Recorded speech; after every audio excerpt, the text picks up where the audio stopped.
नमस्कार दोस्तों, मैं सुनील अमृत। आज की इस क्लास में आप सभी का स्वागत करता हूं। आज हम लोग जो पढ़ेंगे, कल हमने पढ़ा था आपका गौतम बुद्ध का जीवन परिचय और उनके संबंध में कुछ महत्वपूर्ण जो घटनाएं थी उनके बारे में पढ़ा। आज जो है हम लोग गौतम बुद्ध और उनसे संबंधित जो आपकी 4 संगतियां हुई, ये 4 बैठक हुई थी बौद्ध धर्म की, उनके बारे में डिटेल से पढ़ेंगे। इसके अलावा बौद्ध धर्म की जितनी भी प्रसिद्ध पुस्तकें थी, जो प्रमुख पुस्तकें थी, जो आपके एग्जाम में आ सकती हैं, उन्हीं सबके संबंध में आज हम लोग चर्चा करने वाले हैं।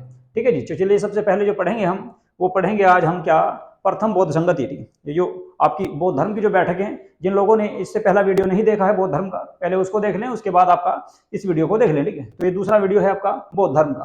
तो सबसे पहले बात करेंगे प्रथम बौद्ध संगति के बारे में। 483 ईसा पूर्व में इसका आयोजन किया गया। स्थान कहाँ था जी? तो स्थान था इसका आपका राजगृह या गिरिव्रज। कहाँ पर था? वर्तमान बिहार में स्थित है। मगध का शासक उस समय कौन था? तो नरेश अजातशत्रु। अजातशत्रु के शासनकाल में इस बैठक का आयोजन किया गया। अजातशत्रु जो है हर्यक वंश के शासक थे। ये हर्यक वंश के शासक थे। तो इनके समय इस बैठक का आयोजन किया गया था। अध्यक्ष की अगर बात करें तो महाकश्यप इस बैठक में अध्यक्ष थे। महाकश्यप इस बैठक में अध्यक्ष थे। तो कुल मिलाकर आपसे यह तो सन पूछा जाएगा, सन आपका कब था? तो 483 में। बैठक कहाँ हुई? राजगृह या गिरिव्रज, बिहार में। और इस समय शासक आपके कौन थे? तो अजातशत्रु। इसके अलावा अध्यक्षता किसने की? तो इस बैठक की जो अध्यक्षता की गई थी वो महाकश्यप के द्वारा की गई। प्रमुख घटनाओं की अगर बात करें तो इस बैठक में क्या प्रमुख घटना हुई? यह बैठक बुद्ध के महापरिनिर्वाण यानी कि 483 ईसा पूर्व के कुछ समय बाद आयोजित की गई थी। इसमें त्रिपिटक यानी कि 3 ग्रंथ की मौखिक रचना की गई थी। मौखिक यानी कि बोलकर, ठीक है, लिखित में नहीं हुई थी, लिखित में बाद में करेंगे। तो कौन कौन से थे? विनय पिटक, इसमें संघ के नियम थे। सुत पिटक की बात करें तो बुद्ध के उपदेश थे। और अभिधम पिटक जो तीसरी बैठक में जोड़ा जाएगा, इसमें बौद्ध दर्शन, ये तीसरी बैठक में जोड़ा जाएगा आपका, ये दूसरी में नहीं। तो इसमें केवल आपके 2 पिटक जोड़े गए थे, 3 पिटक नहीं, इसमें केवल 2 पिटक जोड़े गए आपके। 2 पिटक या 2 ग्रंथ जोड़े गए थे। इस संगति का मुख्य उद्देश्य था बुद्ध की शिक्षाओं का संकलित और संरक्षण करना, यानी कि गौतम बुद्ध के द्वारा जो शिक्षाएं दी गई थी उनका संकलन करना और उनको संकलित या सुरक्षित करना। इसके बाद दूसरी जो बैठक थी उसके बारे में बात कर लेते हैं। दूसरी बौद्ध बैठक की जो आयोजन किया गया वो 383 यानी कि 100 साल बाद यहाँ पर किया गया। वर्तमान बिहार का जो क्षेत्र पड़ता है वैशाली, यहाँ पर हुई। शासक की बात करें तो कालाशोक थे। अध्यक्षता की बात करें तो आपका सब्बाकामी के द्वारा इस बैठक की अध्यक्षता की गई। यह पहली बैठक या संगति से लगभग 100 वर्ष बाद आयोजित की गई थी। इसमें क्या हुआ? इसमें संघ के नियमों पर मतभेद उत्पन्न हुए, यानी कि जो है बौद्ध धर्म में लगभग फूट पड़ गई। और विशेष रूप से मठवासियों, जो आपके संघ में रहकर या मठ में रहकर आचरण करते थे, मठवासियों के आचरण को लेकर बौद्ध भिक्षुकों का एक समूह कुछ नियमों को स्थिर यानी कि लागू करना चाहता था, जबकि अन्य इसे कठोर बनाए रखना चाहते थे। कुछ लोग जो है बौद्ध धर्म के जो नियम थे उनको स्थिर मतलब के आसान यानी कि सरल बनाना चाहते थे, जबकि कुछ अन्य लोग ऐसे थे जो इसको कठोर बनाए रखना चाहते थे बौद्ध धर्म के नियमों को। इस संगति के बाद बौद्ध धर्म महासंगिक यानी कि महायान का पूर्व रूप और स्थविरवाद यानी कि हीनयान का पूर्व रूप में विभाजित हो गया। कुल मिलाकर आपका दूसरी जो बैठक थी, इस बैठक में बौद्ध धर्म का 2 भागों में विभाजित हुआ, महासंगिक और स्थाविरवाद उसको कहा जाता है। तो इन दोनों भागों में इसका विभाजन हो गया था दूसरी बैठक में। इसके बाद तीसरी बैठक की बात करें, बौद्ध संगति आपकी तीसरी बैठक जो हुई वो 251 या 250 बीसी के आसपास या ईसा पूर्व के आसपास मानी जाती है। स्थान पाटलिपुत्र था, वर्तमान पटना बिहार के क्षेत्र में। और अगर शासक की बात करें तो अशोक इसमें आपके शासक थे इस समय, अशोक। इसके बाद अध्यक्षता की बात करें तो मोगलीपुत्तिस इस समय इस बैठक की अध्यक्षता की मोगलीपुत्तिस के द्वारा। इसमें हुआ क्या? सम्राट अशोक ने बौद्ध धर्म को व्यापक रूप से फैलाने का संकल्प लिया और संगति को बौद्ध धर्म की शुद्धता बनाए रखने पर जोर दिया गया।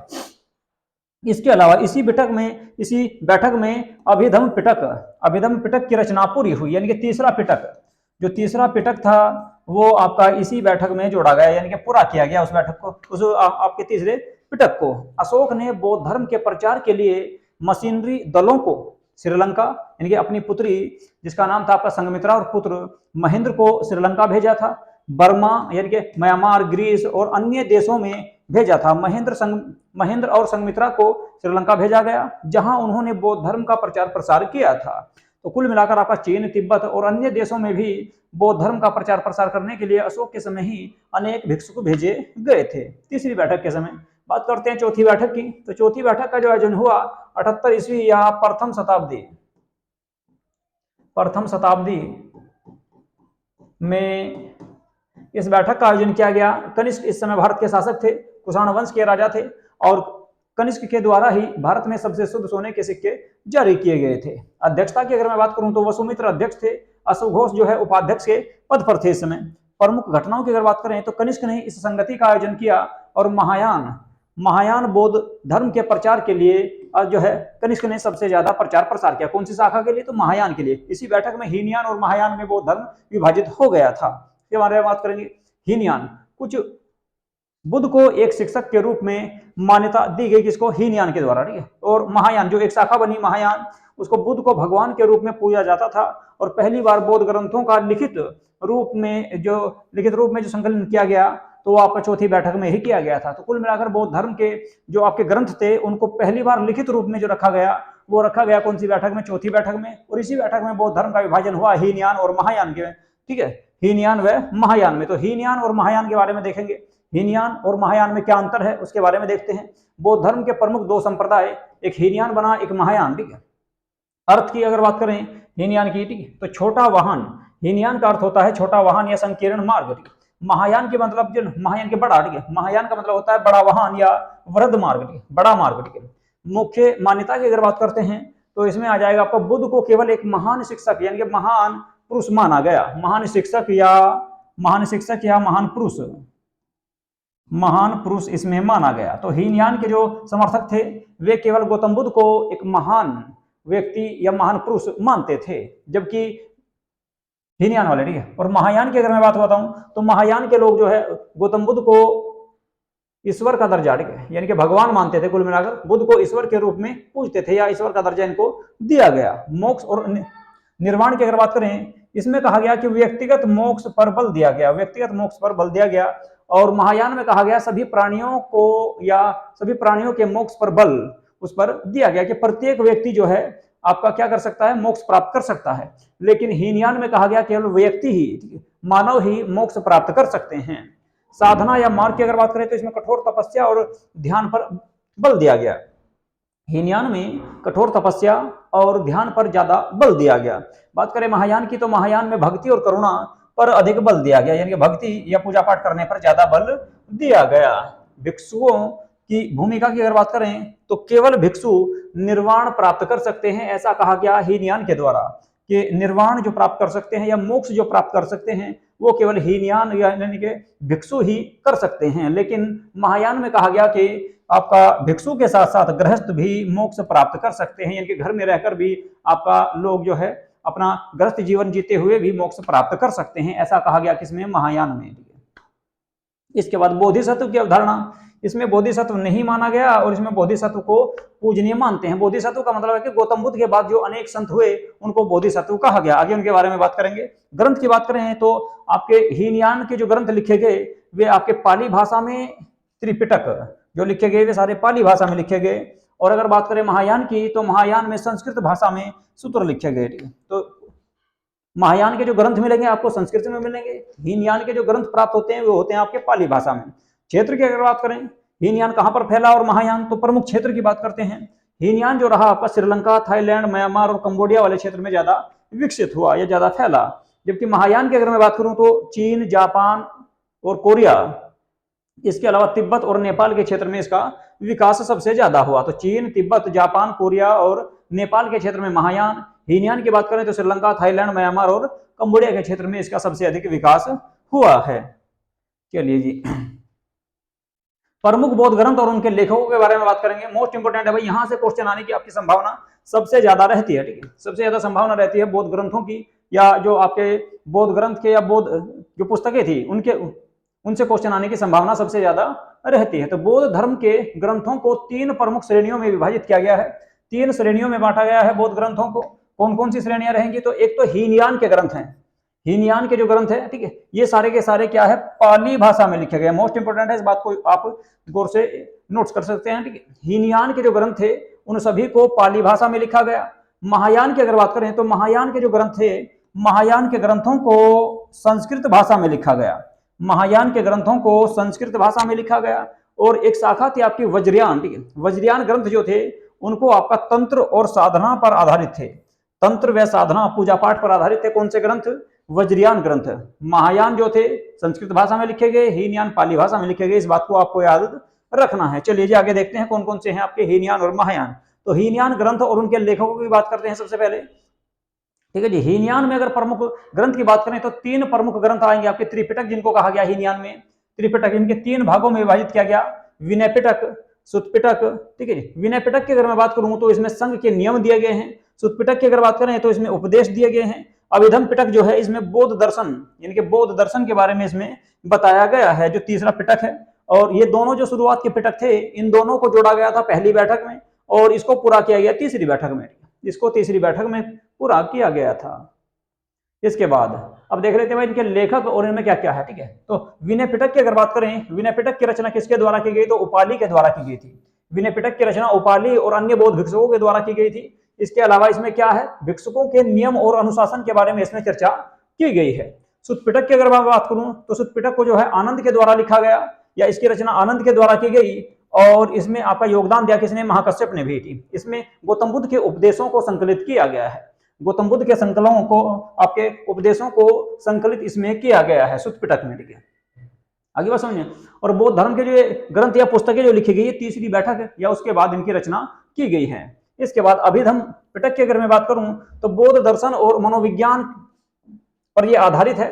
और लिखा किसने था? तो उसको मोगलीपुत्तिस और महाकश्यप के द्वारा इसको लिखा गया था, ठीक है जी। और इसके अलावा अन्य भी आचार्य इसमें शामिल थे। इसके बाद बात करते हैं जातक कथाएं। जातक जो कथाएं हैं ये आपके बुद्ध के पूर्व जन्म की कहानियां हैं इसमें, ठीक है। गौतम बुद्ध से जन्म से पहले की कहानियां आपकी किसमें दी गई? तो जातक कथाओं में दी गई है। इसकी रचना किसके द्वारा की गई थी? महाकश्यप के द्वारा। संहिताकर्ता इसके कौन थे? तो महाकश्यप, महाकश्यप ने इसकी रचना की थी। दीघ निकाय, दीघ निकाय भी एक आपका बौद्ध ग्रंथ है। बुद्ध के लंबे उपदेश इसमें आपके लिखे हुए हैं और आनंद ने इसकी रचना की। किसके द्वारा? तो आनंद के द्वारा इसकी रचना की गई थी। मध्यम निकाय मोस्ट इंपोर्टेंट है भाई, ठीक है। मध्यम निकाय, मध्यम निकाय जो है इसमें मध्यम आकार के उपदेश दिए गए हैं और इसकी रचना भी आनंद के द्वारा की गई थी। इसके बाद संयुक्त निकाय है आपका। संयुक्त निकाय की रचना भी आपके आनंद के द्वारा की गई। 20 से वार उपदेश इसमें दिए गए हैं अलग अलग टॉपिक को करके। इसके बाद बात करें अंगुत्तर निकाय। अंगुत्तर निकाय में ही आपका 16 महाजनपदों की जानकारी प्राप्त होती है। तो अंगुत्तर निकाय में जो है नैतिक शिक्षा का उल्लेख किया गया है और इसकी रचना भी आपकी आनंद के द्वारा की गई थी। इसकी रचना भी आनंद के द्वारा की गई थी, ठीक है भाई। विनय पिटक आपका उपाली के द्वारा, सुत पिटक आपका आनंद के द्वारा, अभिधम पिटक की बात करें तो महाकश्यप और मोगलीपुत्तिस के द्वारा, जातक कथाओं की अगर बात करें तो महाकश्यप के द्वारा, गौतम बुद्ध के पूर्व जन्म की कहानियां इसमें हैं। दीर्घ निकाय, इसके अलावा मध्यम निकाय, संयुक्त निकाय और अंगुत्तर निकाय, इन चारों की रचना की गई थी किसके द्वारा? आनंद के द्वारा इन चारों की रचना की गई थी। तो ये आपको याद रखना है। चलिए जी आगे चलते हैं, आगे देखते हैं और, ठीक है। तो वे थे आपके हीनयान के। अब देखते हैं महायान। महायान ग्रंथ व उनके लेखक, ठीक है। महायान बौद्ध धर्म के नए ग्रंथों की रचना जिनमें बुद्ध की मूर्ति पूजा, बुद्ध की मूर्ति पूजा और बोधिसत्व की अवधारणा को महत्व दिया गया है। तो इन पुस्तकों में बुद्ध की मूर्ति पूजा पर बल दिया गया है। इसके अलावा बोधिसत्व जो गौतम बुद्ध के बाद जो सन्यासी बने हैं उनके बारे में भी चर्चा की गई है। तो सबसे पहले देखते हैं ललित विस्तार सूत्र। ललित विस्तार सूत्र जो पुस्तक है इसके रचनाकार कौन थे? तो इसके रचनाकार थे आपके महायान भिक्षुक, ठीक है। अनेक भिक्षुक थे, ठीक है जी। और संस्करणों की विभिन्न लेखक, ठीक है। संस्करणों में विभिन्न लेखकों का उल्लेख इसमें प्राप्त होता है, किसी एक लेखक का इसमें जानकारी प्राप्त आपको नहीं होती। इसके बाद दूसरा जो ग्रंथ था वो था आपका सद्धर्म पुंडरीक सूत्र, ठीक है जी। इसकी रचना आपकी कुमार जीव के द्वारा की गई, जो अनुवादक था इसका, ठीक है। और सभी के मोक्ष की इसमें अवधारणा की गई है कि भाई जो ना प्रत्येक जीव या प्रत्येक प्राणी मोक्ष प्राप्त कर सकता है।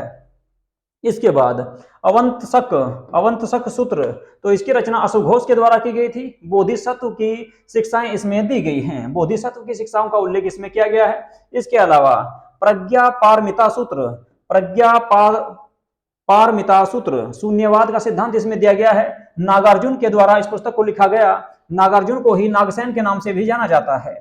नागार्जुन या नागसेन के नाम से इसको जाना जाता है। और ये मिनांडर के दरबार में, जो हिंद यूनानी शासक था मिनांडर, उन्हीं के दरबार में रहा करता था। इन्हीं के द्वारा एक पुस्तक लिखी गई है मिलिंद पन्हो। इसके अलावा विमल कीर्ति सूत्र, विमल कीर्ति सूत्र जो पुस्तक है वो महायान भिक्षुकों के द्वारा लिखी गई। गृहस्थ के लिए धर्म पालन, यानी कि गृहस्थ आश्रम में रहकर आपको कौन कौन से नियमों का पालन करना होगा उसके बारे में इसमें उल्लेख किया गया है। अमिताभ सूत्र के द्वारा, अमिताभ सूत्र जो है, अमिताभ सूत्र नामक जो पुस्तक है ये कुमार जीव के द्वारा इसका अनुवाद किया गया। ठीक है जी। अमिताभ बुद्ध और स्वर्गलोक के बारे में इसमें उल्लेख किया गया है। इसके अलावा महायान सूत्रालंकार, महायान सूत्रालंकार जो है ये आपकी किसके द्वारा लिखी गई, तो इसके लेखक थे आपके असंग, असंग इसके लेखक थे। इसमें क्या है, महायान बौद्ध धर्म की व्याख्या इसमें दी गई है, महायान को विस्तार से इसमें समझाया गया है। इसके बाद माध्यमिक कारिका एक पुस्तक है आपकी, माध्यमिक कारिका महायान की है, ये भी शून्यवाद यानी कि माध्यमिक दर्शन के बारे में इसमें चर्चा की गई है। और लेखक आपके कौन रहेंगे, तो नागार्जुन या नागसेन ही इसके लेखक थे जी। ठीक है, चलिए तो एक बार और आप इसको देख सकते हैं। अगर आप लोग चाहें तो इनका स्क्रीनशॉट भी ले सकते हैं, क्योंकि एग्जाम में इस तरह की पुस्तक या जो है बुकें आपको देखने को मिलती हैं। वज्रयान की बात करते हैं, वज्रयान ग्रंथ और उनके लेखकों के बारे में बात करेंगे। वज्रयान बौद्ध धर्म में तंत्र, मंत्र और ध्यान पर अधिक महत्व देता है। इनके बौद्ध धर्म में बाद में पूजा पाठ, धर्म, ठीक है, और तुम्हारे तंत्र, जादू टोना वगैरह, ठीक है, ध्यान, योग आदि पर जो है इन पुस्तकों में ज्यादा जो है महत्व दिया गया है। तो गुह्य समाज तंत्र एक पुस्तक है आपकी, गुह्य समाज तंत्र, ये आपकी जो है बौद्ध तांत्रिक आचार्य के द्वारा लिखी गई तांत्रिक साधनाओं के बारे में इसमें उल्लेख किया गया है। कालचक्र तंत्र की बात करें तो ब्रह्मांड और समय का इसमें रहस्य दिया गया है, बौद्ध योगियों के द्वारा इस पुस्तक की रचना की गई। इसके बाद है आपकी हिवाद्र तंत्र, इसमें ध्यान और योग की विधियों पर उल्लेख किया गया है, और ये पद्म संभव के द्वारा पुस्तक लिखी गई थी। किसके द्वारा, पद्म संभव के द्वारा इस पुस्तक की रचना की गई थी। ठीक है जी, तो ये कुछ प्रमुख पुस्तकें थी। एक बार और अगर आप लोग चाहते हैं इनका स्क्रीनशॉट लेना तो ले सकते हैं। ठीक है, ये आपके जो ग्रंथ हैं, ठीक है,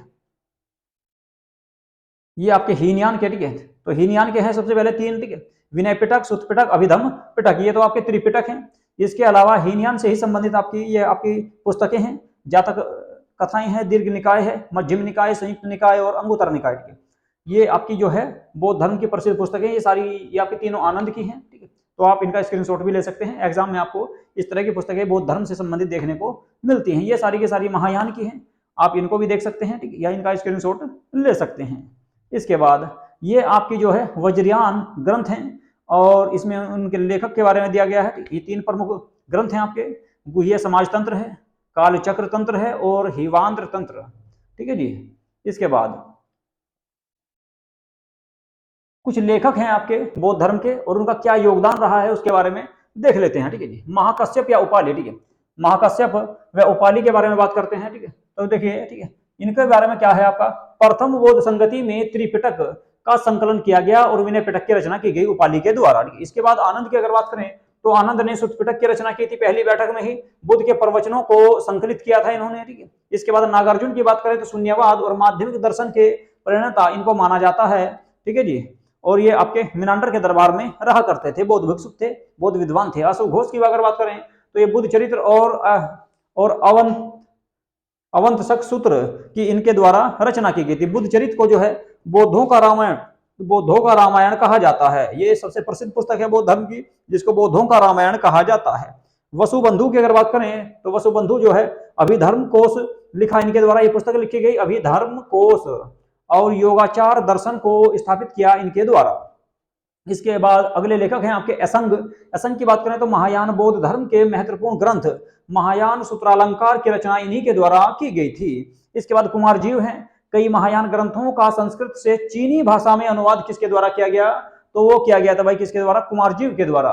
बात करें आपकी पद्म संभव की, तो पद्म संभव के द्वारा तिब्बत में वज्रयान बौद्ध धर्म की स्थापना की गई थी। किसके द्वारा, पद्म संभव के द्वारा तिब्बत में या तिब्बत के क्षेत्र में वज्रयान बौद्ध धर्म की स्थापना की गई थी, क्योंकि तिब्बत में जो है वज्रयान बौद्ध धर्म को सबसे ज्यादा महत्व दिया जाता है। चलिए जी, निष्कर्ष की बात अगर देखें तो बौद्ध धर्म के ग्रंथों का विकास 3 प्रमुख चरणों में हुआ। हीनयान यानी कि पाली भाषा में लिखे गए त्रिपिटक, महायान की अगर बात करें तो जो है संस्कृत भाषा में, और वज्रयान की बात करें तो तांत्रिक ग्रंथ ये हैं आपके। इन ग्रंथों को संकलित करने और लिखने में प्रमुख बौद्ध भिक्षुकों जैसे महाकश्यप, आनंद, नागार्जुन, अशुघोष और वसुमित्र तथा असंग का महत्वपूर्ण योगदान रहा है। तो ये कुछ प्रमुख लेखक हैं, कोई जो है कुछ प्रमुख बौद्ध भिक्षुक हैं या बौद्ध धर्म को मानने वाले अनुयायी हैं। ठीक है, गौतम बुद्ध के अनुयायी हैं। ठीक है, तो इनके द्वारा इन पुस्तकों की रचना की गई, और इनके द्वारा ही इन पुस्तकों का संकलन बाद में किया गया था। ठीक है जी, तो ये था आपका भाई बौद्ध धर्म। ठीक है, तो बौद्ध धर्म के बारे में मैंने आपको डिटेल से पढ़ा दिया है। गौतम बुद्ध का जन्म कहाँ हुआ, उनके पिता का नाम, माता का नाम, यानी उनके जीवन से संबंधित जितने भी क्वेश्चन थे वे सारे करा दिए हैं। इसके अलावा बौद्ध धर्म की जो बैठकें हुई थी उनके द्वारा जो ज्ञान दिया गया, अष्टांगिक मार्ग दिया गया, उसके बारे में भी आपको डिटेल से बताया है। इसके अलावा बौद्ध धर्म की जितनी भी पुस्तकें थी, हीनयान, महायान, वज्रयान, तीनों की मैंने आपको डिटेल से बता दिया, उनके लेखक भी और उन पुस्तकों के नाम भी। ठीक है, तो आपको ये वीडियो कैसी लगी इसके बारे में आप लोग जरूर बताएं। ठीक है, और यदि आपको ये वीडियो अच्छी लग रही है तो आप इस वीडियो को लाइक करें तथा सब्सक्राइब, और हमारे यूट्यूब चैनल को सब्सक्राइब अवश्य कर लें। ठीक है, चलिए जी, नमस्कार।